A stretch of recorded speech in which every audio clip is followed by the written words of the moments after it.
The number of refugees who crossed the English Channel legally fell by a third in 2023. The British Home Secretary speaks of an important success here.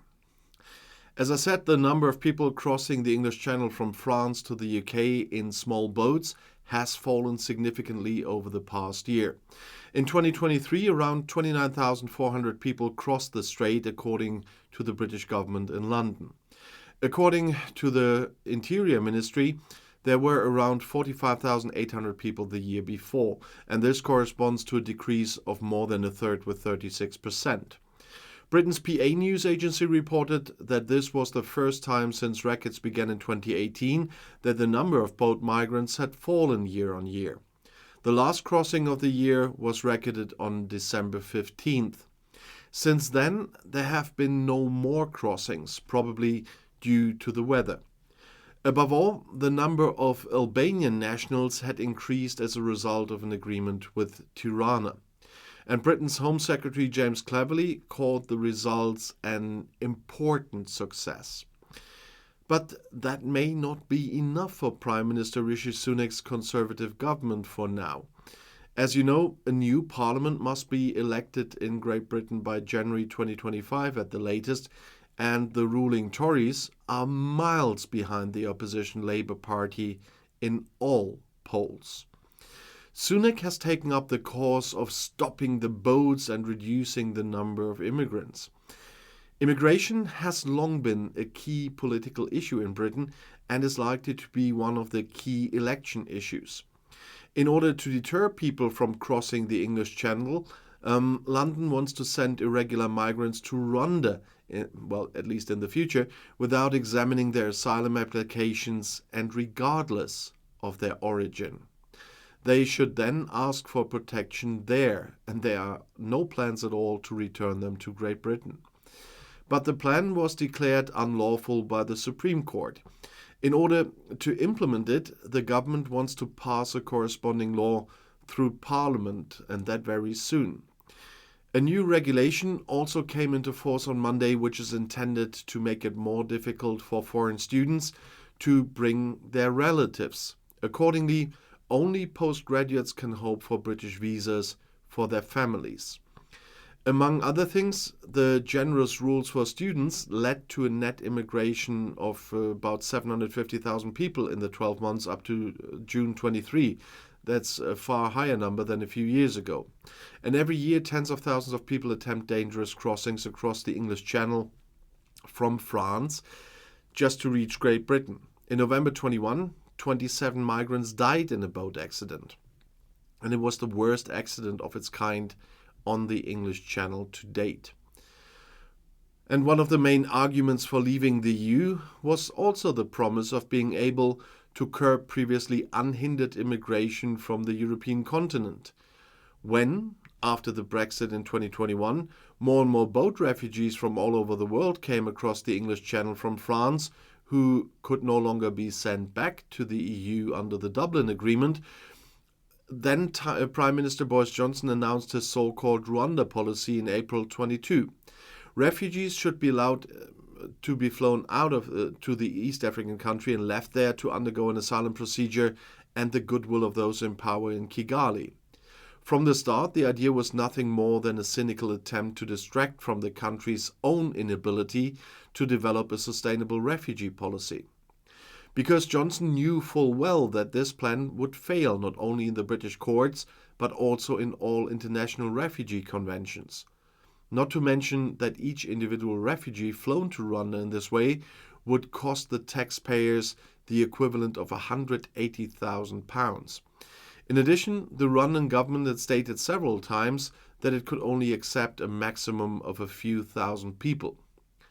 All of this was lost in the noise of the tabloid press aggressively supporting the campaign, and the fact that a few tens of thousands of boat refugees should not be a huge problem for a country with almost 70 million inhabitants, especially since the island is suffering from a massive labor shortage. When the Supreme Court declared the Rwanda policy unlawful in a devastating ruling at the beginning of November 23, Sunak would have had the chance to say goodbye to the cynical right-wing populism of the Johnson era. Instead, the Prime Minister followed up. He would present an emergency law and declare Rwanda a safe third country, and no foreign court could tell him what to do and what not to do. That's a deliberate distortion of the facts, because the Supreme Court is, of course, a thoroughly British court. Sunak is continuing to rely on exactly the same populist tactics that have become commonplace since Johnson and Westminster.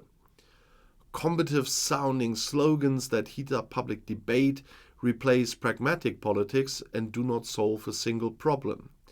Because any emergency law is likely to fail again in the courts, or even before in the upper house. But Sunak consciously accepts this because the actual purpose of the whole thing is different. The Rwanda policy is an excellent weapon against the Labour Party. If Starmer even dares to argue rationally or humanistically on the issue of immigration, he must expect to be immediately denounced as an unpatriotic failure. And Starmer, who is trying to stick to a no-nonsense style of politics, finds himself in a quandary and risks becoming entangled in the Tories' populist narratives. And Keir Starmer, who, unlike Sunak, has so far tried to stick to a traditionally objective style of politics, this strategy of purely performative politics puts him in a tactical quandary on several levels. If he opposes this, he will get lost in the public debate. If he remains on the defensive, he runs the risk of becoming entangled in these Tories' populist narratives for longer. And so far, Starmer has opted for the defense when it comes to key issues. He has stated that he does not want to continue the Rwanda policy and instead wants to negotiate a so far unrealistic repatriation deal with the EU. However, he repeatedly evades the much more important question of why and in what numbers immigrants are vital to the survival of the British economy. And this despite the fact that here too the facts are obvious. When the Office for National Statistics announced at the end of November 23 that after the exodus of a few 100,000 EU citizens, the British government would be issuing visas for more than twice in 22, that's the first year after Brexit. Having had to accept so many immigrants from non-European countries who were urgently needed, especially in social and healthcare, Starmer declared these figures to be shocking. They represented a failure for the Tories. Instead of objectively debating the reason for the apparently necessary racket immigration, he took over the framing in the slipstream of the xenophobic atmosphere caused by the Tories. This may be successful as a campaign tactic, but it's not a sincere thing towards the voter. In case of doubt, Starmer is even exacerbating the nationalist and xenophobic mood towards immigrants. If you understand Starmer's tactics when it comes to refugee policy, then it quickly becomes understandable why he behaves similarly defensively when it comes to the Brexit issue. Any kind of reopening of the debate would give the Tories an opportunity to distract from their own failures by caricaturing Starmer as a weak stooge of the opposing EU. Labour does not want to fall into this trap, and that's why the party opted instead for the slogan, "We will make this Brexit work."